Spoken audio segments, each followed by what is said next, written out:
Hi, I am Dr. Vidya Tikku, consultant endocrinologist in Park Endocrinology, Hyderabad. So now I'll be discussing about the symptoms of thyroid.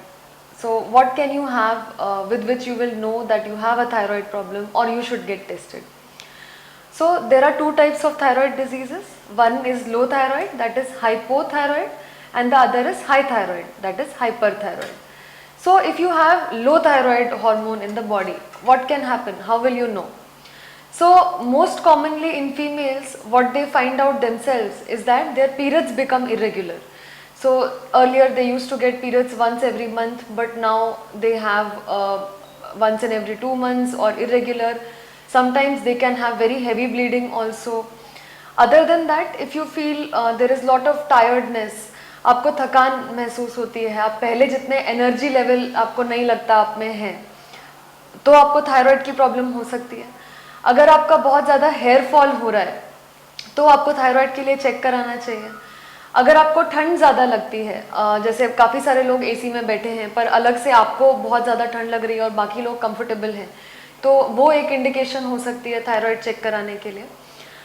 Infertility के लिए अगर एक couple baby के लिए try कर रहा है और हो नहीं रहा है, तो तब भी एक बार थायराइड हार्मोन्स टेस्ट कराने चाहिए. इन चीज़ों के अलावा बच्चों में भी थायराइड की प्रॉब्लम हो सकती है. तो बच्चों में अगर उनका ग्रोथ अच्छे से नहीं हो रहा, बाकी बच्चों के कंपैरिजन में हाइट अगर उनकी नहीं बढ़ रही, या अगर वो स्कूल में ज़्यादा अच्छा परफॉर्म नहीं कर रहे, पहले अच्छा करते थे पर अभी आपको लग रहा है कि उनका परफॉर्मेंस डिटीरियोरेट हो रहा है, तो आपको थायराइड हार्मोन्स चेक कराने चाहिए आपके बच्चे के लिए भी. तो हाइपोथायराइड के ये कॉमन प्रॉब्लम्स होते हैं: थकावट, ठंड लगना, हेयर फॉल होना, पीरियड में अगर गड़बड़ लग रहा है. कई बार अगर थायराइड बहुत टाइम तक पता ना चले कि थायराइड प्रॉब्लम है, तो वेट गेन भी हो सकता है. स्वेलिंग हो सकती है फेस में, आईज के आसपास स्वेलिंग लगती है, पैर में स्वेलिंग हो सकती है. तो अगर ये सारे सिम्टम्स हो रहे हैं आपको, तो आपको थायराइड हार्मोन्स चेक कराने चाहिए. दूसरा, कई बार लोगों का थायराइड होता नहीं है पर या बहुत बॉर्डर लाइन थायराइड आता है और लोग हमारे पास आते हैं कि हमारा वेट बढ़ रहा है थायराइड की वजह से.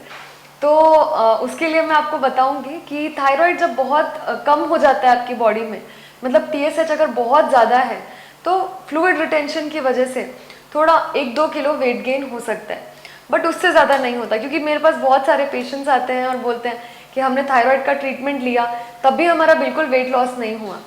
तो उसके लिए मैं यही बोलूँगी कि थायराइड की टैबलेट वेट लॉस के लिए बिल्कुल नहीं लेनी होती. अगर आपका थायराइड बहुत कम है, उसकी वजह से फ्लूइड रिटेंशन है या आपका मेटाबॉलिज्म कम हुआ, तो वो थायराइड हार्मोन टैबलेट सप्लीमेंट करके आपका 1 से 2 किलो वेट लॉस हो सकता है, पर उससे ज़्यादा नहीं. तो वो थायराइड के टैबलेट को वेट लॉस टैबलेट जैसे नहीं लेना होता. ये लो थायराइड हार्मोन के सिम्टम्स थे. Similarly, for high thyroid, hyperthyroidism also, the opposite symptoms will happen. That is, if you have more thyroid in the body, there can be weight loss. You can feel more hungry. तो आपको भूख ज़्यादा लगेगी, आप खाना ज़्यादा खाएंगे, पर आपका वेट नहीं बढ़ेगा, वेट लॉस होता जाएगा.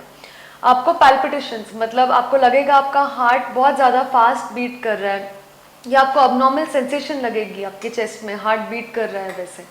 आपको शेकिंग हाथ ऐसे हिलेंगे कुछ भी काम करते टाइम, वैसे वाले सिम्टम्स आ सकते हैं. पसीना बहुत ज़्यादा आएगा फेस पे, हाथों में, हाथ गर्म होंगे ज़्यादा. लूज मोशंस हो सकते हैं. हाइपोथायराइड में कॉन्स्टिपेशन हो सकता है, आपको 1-2 दिन के बाद मोशन होगा और फ्री नहीं होगा. हाइपर, जब आपका ज़्यादा है हॉर्मोन्स, तो आपको लूज मोशंस हो सकते हैं. इसके अलावा फिर से आईज में कुछ प्रॉब्लम हो सकती है. कुछ लोगों की आईज प्रोमिनेंट हो जाती है, ऐसे लुक आता है, तो वो भी हाइपरथायरॉयडिज्म का सिम्टम होता है. कई लोगों को नेक में स्वेलिंग होती है, तो नेक में स्वेलिंग दोनों की वजह से हो सकती है. It can be because of hypothyroidism also, hyperthyroidism also. तो अगर नेक में स्वेलिंग आ गया, आपको लग रहा है कि नेक बड़ा हो गया, पहले नहीं था, that is one more reason when you should get your thyroid hormone checked. So these are the common things. Again, I would say whenever a lady is planning pregnancy, get your thyroid hormone checked, because कई बार पता नहीं चलता कि क्यों conceive नहीं कर पा रहे हैं, या प्रेगनेंसी होने के बाद अगर बार बार अबॉर्शंस हुए आपको, then you should definitely get your thyroid hormone check, क्योंकि कई बार अगर थायराइड हार्मोन आपका कंट्रोल में नहीं है, बॉडी में कम है या इवन ज़्यादा है, तो अबॉर्शन होने के चांसेस ज़्यादा रहते हैं. तो अगर आपको 2-3 बार हुआ है, then again you should get it check. So these are the common symptoms. अगर आपको इनमें से कुछ भी है, weight loss, weight gain, constipation, loose motion, sweating ज़्यादा हो रहा है या टायर्ड लग रहा है, एनर्जी लेवल कम लग रहा है, तो आपके थायराइड हार्मोन्स आपको एक बार चेक कराने चाहिए.